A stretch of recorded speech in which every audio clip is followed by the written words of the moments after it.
It's been a very common thing among the gaming community to acknowledge that Nintendo's games are a step above the rest of the industry. But as a kind of a cope, as a kind of a seed, as a way to damage control, as a way to downplay Nintendo and its success, the narrative online has always been, well, why don't you just emulate the Nintendo games? The idea being that you can just illegally download Nintendo games online and just play them on a PC or a mobile device or a toaster or a calculator or whatever you want. Essentially, the narrative has always been that emulation makes Nintendo hardware completely obsolete. This has been a thing for a long time now and has been a cope and a seed for forever. Even when it wasn't even possible, right? There was a long period of time where the 3DS was not cracked and you could not pirate any of its games and there were no emulators. And the same thing could be said for the Wii U and the Switch. This idea that you can just download a game off the internet easily with no issues is completely wrong. And there's been a lot of signs of that, right? Younger people are coming out and saying that like they don't know how to do it, they don't know how to find the ROMs, they don't know how to cycle through the files, they don't know how to set up an emulator, right? Younger people have been talking about this for a while, and this has been known, right? That emulation isn't the seamless, easy to do thing that people make it out to be. But now, what's been happening lately over the past several months is Nintendo is finally starting to crack down on the most vocal, hardcore emulation shills. Not the YouTubers, not like the shills, not the game journos. Well, they are going after journos, but they are going after players, right? They are going after the people who make a big deal out of pirating Nintendo games. The sort of person you see on 4chan claiming that they download the game and play it like a month before release, right? We had this situation with Brothership, right, where a bunch of people claimed to have pirated the game and saw that it was like, ooh, it's super bad, guys, but in reality, the game was fantastic. So we've seen people like try and use emulation to downplay major upcoming Nintendo games, right? This is not like a conspiracy. This is like a thing that actually happens. So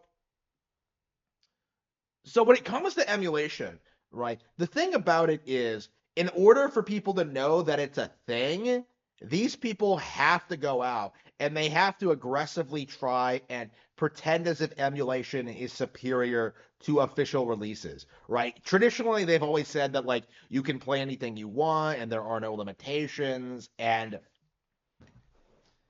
it's easier to do than playing. It's a higher quality than it is on Nintendo servers, but that simply isn't true. Nintendo Switch Online is expanding to the point where everything is just going to be available on the system with no issues whatsoever. And that's been true for a long time, but people have been coping and seething about that forever. And so what we're starting to see, because all of these Nintendo games are now publicly available, we're seeing more and more people start to realize that the emulation situation is not worth it. And as a result of that, the emulation enthusiasts have to come out and do everything in their power to try and convince you that like no, no, no, I have a better experience and I'm better than you. This is better than Nintendo hardware. Like I'm so much better. And they go to such great lengths that they have to start entire organizations of people to mod Nintendo hardware, to circumvent the piracy, to distribute the games, right? They have to like start an entire underground criminal network to keep the tape circulating and to keep avoiding Nintendo. And they have to keep talking about it through official outlets, through unofficial outlets. Like emulator shills are always coming out, trying to get noticed and trying to get people to care about them. And every single time, whenever they get any kind of traction whatsoever, whether it's Yuzu or Ryujinx or like Citra or Cemu, every single time they get slapped down by Nintendo. Dudes are getting fined. They're getting put into prison. They're becoming literal slaves to Nintendo because they cannot help themselves.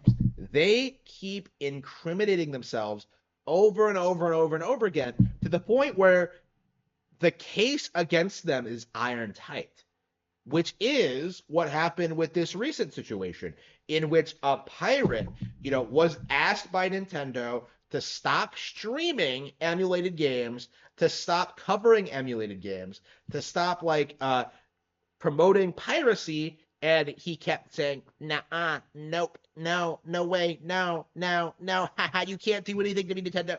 And what do? They do something.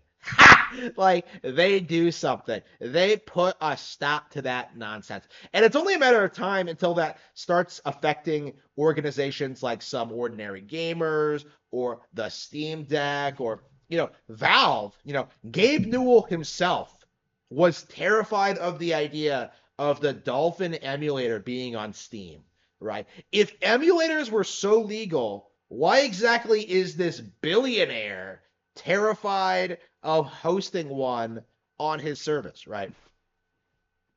It's it's very clear to me that the emulation thing is on the decline, right? Like, they can't hide in like third world countries like they used to. They can't like circumvent the law, right? Nintendo has firmly established that doing that pirating games is illegal in spite of all the coping and seething from the community.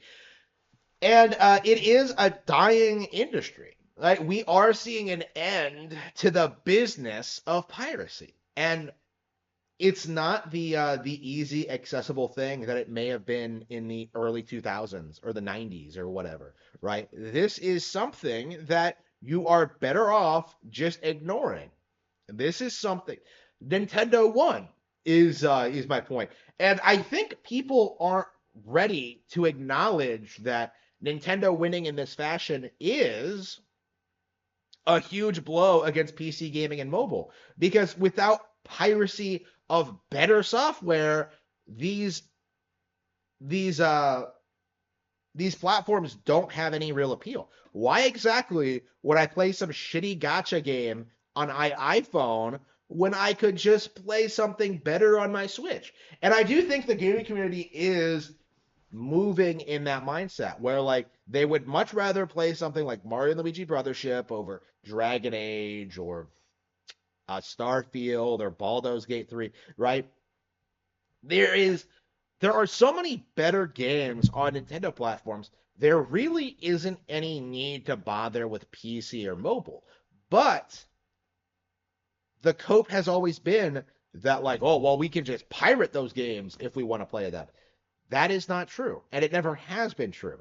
And it's becoming public knowledge that Nintendo is coming after you for trying to do that. Your attempts at downplaying Nintendo software and hardware have completely and utterly failed. To the point where going into next generation, I'm sure there is going to be a period of time where these people are not going to be able to pirate the new upcoming Nintendo games. We are going to see, like, we are getting a new piece of Nintendo hardware next year. We are going to see like a lot of new launch titles for it. And I do think, considering the new features of the console, the the online features, the way the games work, it's just going it's obvious to me that the ideal way to play these games that we know nothing about will be on the official Nintendo hardware. Piracy, emulation is in no way superior to the official release.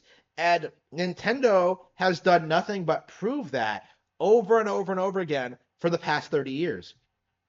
And we are reaching the point where this is becoming common knowledge. And YouTubers are going to have to cope and seed about the decline in relevancy of the piracy community.